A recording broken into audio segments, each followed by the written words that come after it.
Delegate. ASLEF.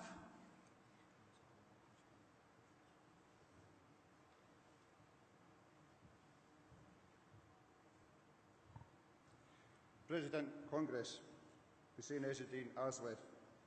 ASLEF supports this composite, and I would like to speak specifically on the impact of zero-hours contracts on safety-critical industries. Within the railway industry, there are many concerns over the use of zero-hours contracts. These tend to be used in the main by small freight and charter operators. I've been a freight train driver for over 20 years and witnessed a creeping casualisation come into the industry and indeed into our grade. If there is any place at all for zero-hours contracts, then it is certainly not in a safety-critical environment. These operators using zero-hours contracts, quite frankly, scare me. They not only threaten my conditions, my job itself, but threaten my safety and the safety of our members, and also the safety of all of you, the rail users. Rail freight is often forgotten about, hidden from view, effectively shunted into the sidings, forgotten about. Even our rail workers are often unaware of unique circumstances that we work under. Remember, rail freight is fully privatised, not franchised like the passenger operators, being thus fully exposed to the forces of capitalist exploitation. The job of a freight train driver is a skilled professional one, just like many others in the safety-critical industries, and attempts to casualise must be resisted. I've seen directly the effects of unscrupulous operators using zero hours, winning contracts from established operators who struggle to compete. However, this undercutting comes at a high price. Zero hours operators are only able to undercut by undermining safety. They don't maintain competency to the same standard. They don't have in place safeguards to ensure staff on duty are properly rested. And we don't prevent staff from working excessive hours for multiple employers. All the evidence from other industries shows that casualisation leads to a steep deterioration in safety standards. We must resist and oppose this, not only in our industry, but across the economy. The reasons to oppose zero-hours contracts and casualisation are, of course, multiple, including, quite simply, they exploit, they undermine conditions, they produce poorer service. We should oppose them on principle. But the threat to safety standards in many industries cannot be exaggerated. This must be a key argument against their use. Congress, please support Composite 16. Thank you, Delegate. Balpa.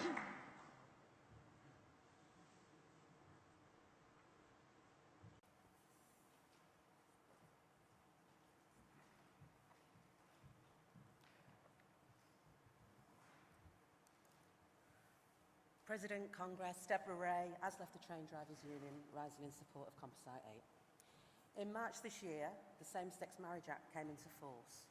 It was thought that finally, now that gay couples could marry, they would have the same entitlements that heterosexual couples receive. When it comes to survivor pensions, however, this isn't the case.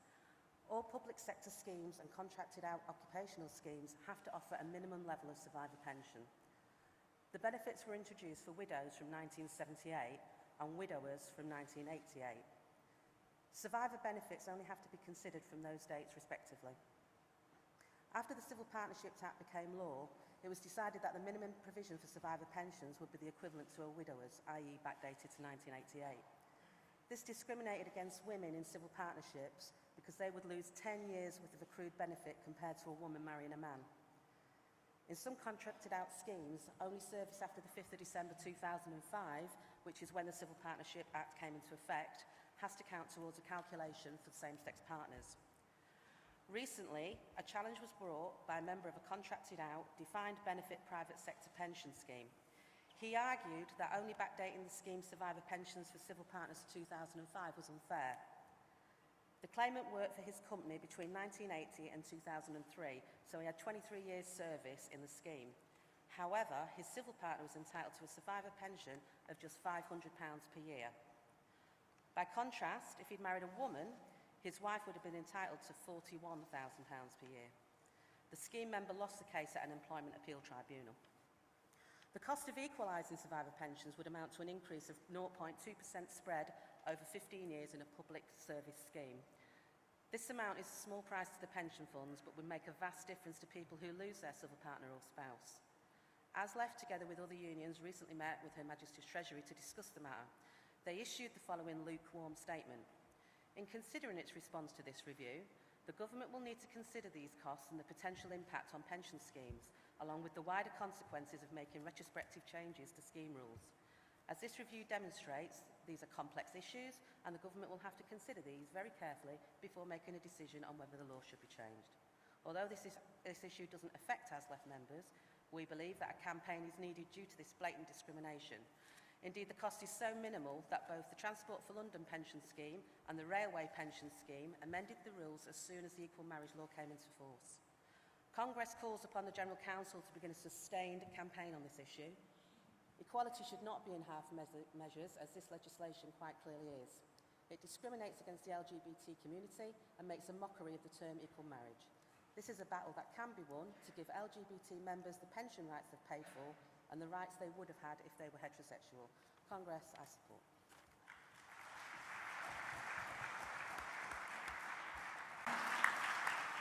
ASLEF. Thank you, President. Conference. Simon Weller, National Organiser of ASLEF. And the cost of living crisis, which has been beget by the austerity agenda. And let's be clear on the austerity agenda itself. It is a deliberate and vicious policy designed not to balance the books, but to unbalance the relationship within society and unbalance it in the favour of money and in favour of the ruling establishment, who don't care about the consequences. And when they talk of an economic recovery, really it's the emperor's new clothes. Osborne's recovery is 0.1% growth. There are people in Bristol, people in Newcastle struggling to pay their rent, pay their mortgages and feed their families. And another point on this, let's have none of this nonsense about hard-working families that is trotted out. What we're talking about is low-paid workers.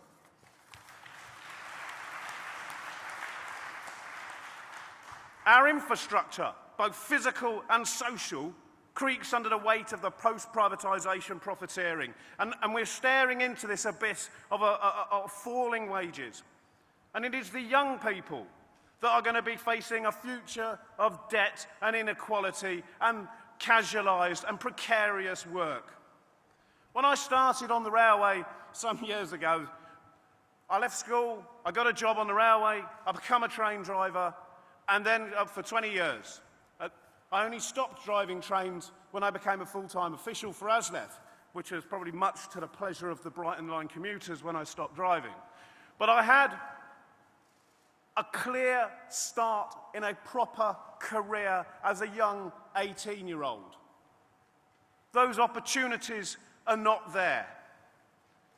My own daughter, who's 23, there are no proper opportunities for her.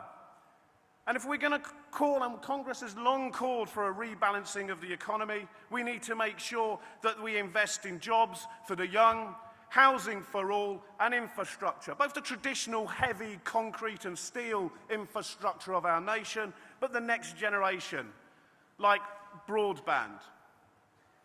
How are we going to achieve this rebalancing?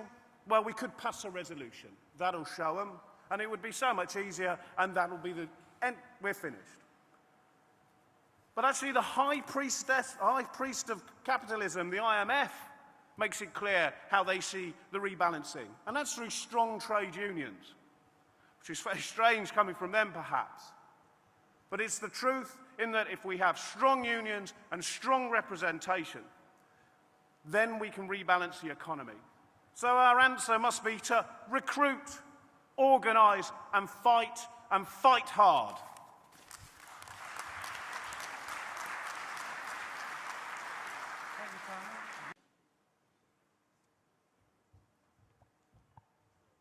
Congress, President, General Secretary, Alan Donnelly, ASLEF President for the Train Drivers Union. First of all, I'd like to say how proud I am to be here to have the first female General Secretary, and how proud I am to be part of the trade union movement and some of the achievements it's made in flexible working, and job creation and standing at this forum when people have fought off working beyond 65. And the statement is 68 too late, but suddenly 69 is a bit fine. Because what the point I'm trying to make is, all the problems that are coming out of the young workers, it stems from that. Because when it's all about age discrimination, and you're working beyond 65, you're discriminating against the young people. If you look around the room, 25, just look around the room, there's no young workers in this room. We would struggle to put a five-a-side team together. That's how far we've come, because I've been coming to conference for near on 15 years, and it's noticeable. It's becoming like the House of Commons. It is, that's what it's becoming like. But like I say, I'm proud of it, but also as well, what I really feel that we need to do is to listen to what's been said this week. We had Chuka come yesterday, Chuka Uma. I was alpha got off the boats in the 60s. My alpha got off in the 50s. But he said his words to him was the same as my father's. Leave it better than you find it. But as it stands now, the young unemployed, 24, 25-year-olds, and it's becoming acceptable because the statement said young unemployed. But I'll tell you, so when I was 24, I had 3 children. My mother had a lot more than me. The young men and women of this country, and employment what's on offer and what's taking place is disgraceful. When your job is 16 hours, it's 16 hours, right, and working 50. But what the 16 hours is about is to stop putting in pensions. And one of the things, the FBU, still fighting over the pensions. We're still arguing over that there's not enough money being paid into the pensions and people are living too long and not contributing. Well, if you're not getting into your 20s before you can start contributing, I've got a feeling it's going to happen again, but bigger and worse. But I do believe, right, this is our watch. The young unemployed don't get a chance to come up here and speak to the rostrum, but it's on our watch, and I'm proud of our union. Because I'll tell you what we've done this year. We've negotiated with a company to finish train drivers at 65 and create jobs, proper jobs, for young people, so they can build families and have mortgages instead of a life of doom and gloom, which is on offer. And I hope what Chuck said when he came here yesterday, when he turned around and he says, leave it better than you find it. Well, we're in charge now. Everybody is a delegate, you're a volunteer, you chose to be an activist. But comes responsibility. Comes responsibility leading from the front and standing up and being counted. And not being ashamed to say, all right, and just for fear of your own position. This is our watch. It's our chance to do something. ASLEF has shown the way we've negotiated with it. Finishing people at 65 or the state retirement age. And we can do it. And we should do it as well. Because otherwise, the children today, or they're not even children, the young adults, they've no future. We were the only people who get the chance and the opportunity to negotiate with companies to force their hand to create some employment. I always support the motion, and I hope the speakers will come on right as well. But it's on our watch, and I'll tell you something now. I'm proud to be a trade unionist, proud to speak at the TUC. But I hope it's not on our watch that we leave it in a worse place to be found, because that's the danger, and that's where we're going. If we don't start doing positive things, creating employment for the young of this country, I mean, it's a sad indictment, because the TUC, I mean, I'm not appalled, but I'm not surprised either. Where are the young workers? Where's tomorrow's future? Where's the people with pension going to top up the pension? I thought when I joined the pension scheme, I paid, and what come behind me topped it up. That was the principle of it. And if you look what's taking place today, if we don't start addressing the young unemployed, right, the country in 20, 30 years' time, it'd be worse than any recession we've had. Because there's always something about a recession or any other time. Because on the railway, we've been lucky, we've been very fortunate, because we haven't had anybody forced out the industry. And in the 80s, but I always believe that what you do, you learn from your past and history. And I hope we've learned the lessons of what's taking place. But there's only one group of people going to take us forward. And tomorrow, and that's the young unemployed today, the young people of today. We need to do more for the young people of this country. I mean.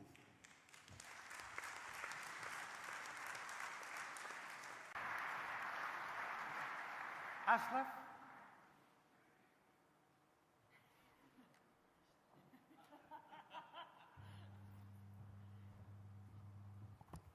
President, Congress, I support both my colleagues and comrades from my sister trade unions. We've had enough of privatisation. It was a lie. 20 years ago, they told us that privatisation would drive competition. and that would drive fares down. That's untrue. They told us competition would drive investment. Yes, we got Network Rail back last week. Yes, it's back in public ownership, and yes, it's nationalised, but the Tories won't tell us so. But with it comes £30 billion worth of national debt, because we've paid for all the new trains. We've paid for the infrastructure, not anybody else. The surpluses and the profits have gone to the privateers. We need to reverse that. And with Network Rail, what will happen by the end of this decade is £50 billion of total debt that some government of whatever colour will have to write off at a future date. These are our railways. If we're paying for them, we should keep them. At the same time, I agree with the previous speakers. Everything should be renationalised, our utilities and all the things that they sold off under their policies. But after 20 years of failure, what are they going to do next? What they're doing now is going backwards. We now see this week Northern Rail increase fares by 132% in some of the poorest part of the countries, at the time when people most need to use trains during the peaks. And the excuse was, well, we're going to have to get some new trains, we need to pay for it. If you look at the invitations to tender are now coming out across the industry, every one of them, as my colleagues have said, my comrades, have included job cuts. They want to take people off platforms, they want to take people off the back of trains, and they want to take people out of booking offices. Well, I want all those people there. I want a safe and social railway. I want a railway that has people feeling that they can travel at any time, day or night, whether it be my grandchildren, my grandparents, or anybody in the travelling public. But I also want a railway that's fairer to the taxpayer. Because at the moment, £4 billion of your money every year goes to subsidise the railway. If they didn't do that, there'd be an 18% reduction in fares. I think there's a better opportunity out there. Out of that £4 billion, £3.3 billion was used in those subsidies. That left £704 million of our money that went somewhere else. And only £204 million of that was paid out in dividends. What happened to the other £500 million? Let's have our railways back. It's popular. I call upon any government who comes in to do it in the future. Thank you, colleagues. Finally, ASLEF.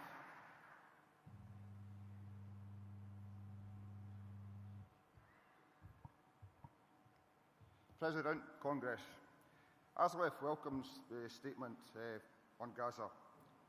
I'm Hussein Ezzeddine. I've been active in Palestinian solidarity since I was a teenager. And despite these youthful good works, that was quite some time ago. And it's welcome that there's been an evolution in terms of the TUC's position during that time. But there's still a long way to go. My father was from the Middle East, but it's not through my ethnicity that I came to solidarity activism. I got involved in solidarity activity for the same reason I joined a union as soon as I went to work. Same reason I became a union activist, and the same reason I'm standing here today. Solidarity, caring about each other, is surely the very essence of what we do.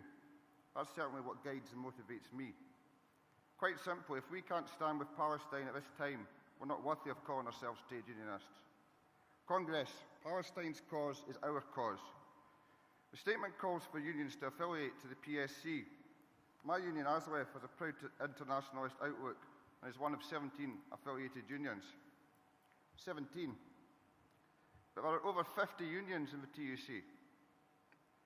If your union isn't on that list of affiliates when Congress reconvenes this time next year, how will you look at yourself in the mirror? Because make no mistake, there will be a crisis in Gaza again this time next year, and will continue to be a crisis until there's justice in Palestine. Enough is enough. We must take a stand. I visited Palestine last year. I saw firsthand the humiliation, the degradation of indigenous people.